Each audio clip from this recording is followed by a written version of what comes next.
উত্তর চব্বিশ পরগনার বসিরহাটে শুরু হয়েছে সিএএ আবেদন ক্যাম্প। বসিরহাটের শাকচূড়া বাগুন্ডি গ্রাম পঞ্চায়েতের বিজেপির মন্ডল কমিটির উদ্যোগে চালু হয়েছে এই ক্যাম্প। সূত্রের খবর, বসিরহাট দক্ষিণ মন্ডল 5-এর সম্পাদক তপন সরকার নিজেও এই ক্যাম্পে ফর্ম পূরণ করেছেন। জানা গিয়েছে 2002 সালের ভোটার তালিকায় তার নাম নেই, তবুও তিনি অন্যদেরও সহায়তা করেছেন ফর্ম ফিল আপে। পাশাপাশি ক্যাম্পের ইনচার্জ হিসেবেও দায়িত্ব পালন করছেন তিনি। ইতিমধ্যে প্রায় 30 জন নাগরিক এই ক্যাম্পে আবেদন করেছেন বলে জানানো হয়েছে। আগামী 3 মাস ধরে চলবে এই প্রক্রিয়া। এলাকা জুড়ে এখন উদ্বেগের বাতাবরণ। বহু নাগরিক নাগরিকত্ব নিয়ে অনিশ্চয়তায় ভুগছেন, কেউ কেউ আবার এর জেরে অসুস্থ হয়ে পড়েছেন। সীমান্তবর্তী অঞ্চলে বিজেপির এই উদ্যোগকে কেন্দ্র করে শুরু হয়েছে তীব্র রাজনৈতিক বিতর্ক। না পঞ্চায়েত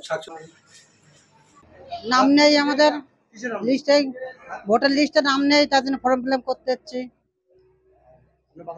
হ্যাঁ, বাংলাদেশ থেকেই এসেছি।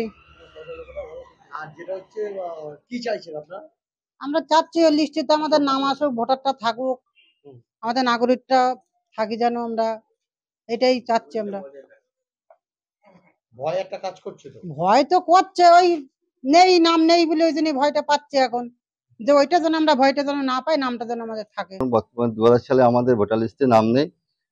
তার পরিপ্রেক্ষিতে আমরা এখন বর্তমান সরকার আমাদের যে এসআই চালু হয়েছে, আমাদের লিস্টে নাম না হয়ে সিএ ভারতীয় জনতা পার্টির পক্ষ থেকে যে সিএ সহায়তা কেন্দ্র চালু হয়েছে, ওর মাধ্যমে সমস্ত বাংলাদেশি যারা আছে তাদের যারা নাগরিকত্ব পায় দেশে, সেই সুব্যবস্থা বর্তমান ভারত সরকার সেটা করছে। আপনারা ফর্ম ফিল আপ করছেন? আমরা ফর্ম ফিল আপ করছি। বা নাম না হলেও আমাদের তো কিছু হচ্ছে, সেখানে গভর্নমেন্টও বলছে নাম না হলে আমার বাংলাদেশে বিতাড়িত হিন্দু, আমরা নির্যাতিত, লাঞ্ছিত, সেখান থেকে আমরা ঘর বাড়ি ছেড়ে চলে এসেছি, এক কাপড়ে চলে এসেছি, আমরা কোথায় যাব? এদেশ থেকে প্রচুর বাংলাদেশি আছে, তাদের ভোটার লিস্টে নাম আছে। হ্যাঁ, ভোটার লিস্টে নাম আছে। কেউ 2000 সালে আগে এসছে, তারা কোনো কারণবশত করতে পারেনি, তারা এসছে 2000 সালে আগে, কেউ 95 সালে এসছে, কেউ 90 সালে এসছে, বিভিন্ন সমস্যা করতে পারেনি। এসআইআর নিয়ে ভারতীয় জনতা পার্টি পশ্চিমবাংলার বুকে শান্ত পরিবেশকে অশান্ত করার চেষ্টা করছে এবং একটা আশঙ্কা, আতঙ্ক এবং ভয়ের পরিবেশ সৃষ্টি করার চেষ্টা করছে।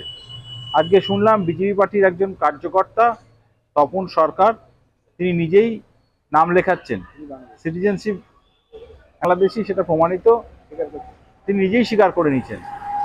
আর সত্যি কথা বলতে কি, যে ক্যাম্পগুলো করার কথা ভারত সরকারের প্রশাসনের মাধ্যমে, সেগুলো ভারতীয় জনতা পার্টির কর্মকর্তারা, কার্যকর্তারা তারা নিজেরাই হাতে তুলে নিয়েছে। নির্বাচন কমিশনকে ঠুটো জগন্নাথ করে ভারতীয় জনতা পার্টি পশ্চিমবঙ্গের বুকে এই একটা ভয়ের পরিবেশ, ভীতির পরিবেশ তৈরি করার চেষ্টা করছে।